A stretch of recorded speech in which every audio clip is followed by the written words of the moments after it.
'Twas the night before Christmas, and the trumps were all sleeping, except for the Donald, who was too busy tweeting. The stockings were hung, all designed by Ivanka, and made by the children who live in Sri Lanka.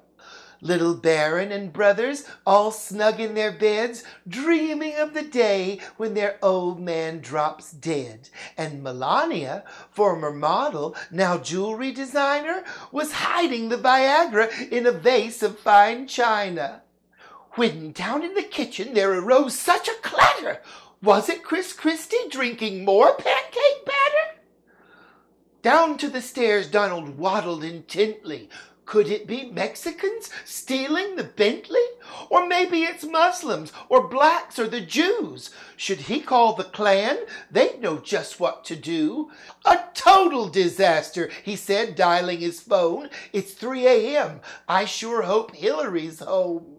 Then he looked out the window to a sound coming near, and it wasn't the usual boos and Bronx cheers.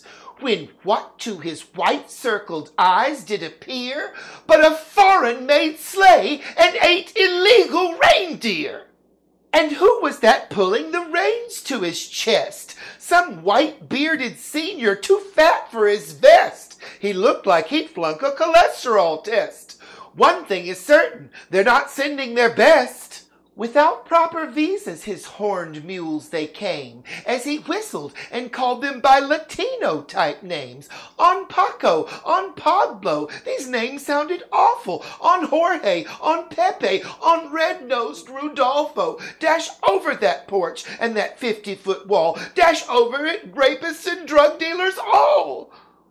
Like thieves in the night, or that new Zika virus, this terrorist smuggler's sled flew right by us, straight up to the roof with his bad hombre crew, with toys made in places that steal jobs from you.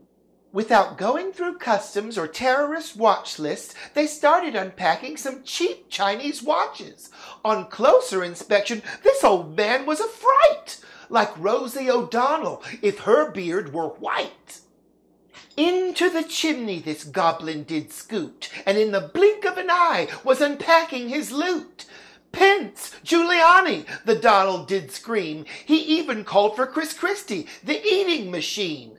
This fat red-cheeked man's piling stuff on my shelf, made by foreigners who the press will call elves. The obese man in red just let out a laugh and kept pulling gifts right out of his sack. For little Don Jr., a dead baby seal. A design for Ivanka, so she won't have to steal.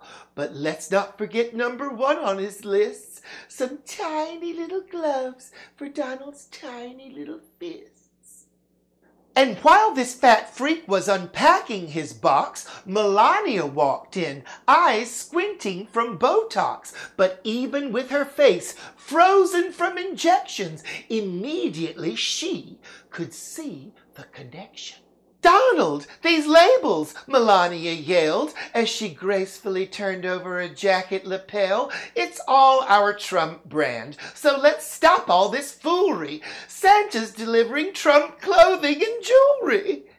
With that, all the Trumps went off back to their beds, not a touch of the irony filling their heads, and jolly old Santa climbed back up on the eaves and flew off in his sled just as quick as you please. But you could hear Santa call as he passed out of view, "Merry Christmas, America! The joke is on you!"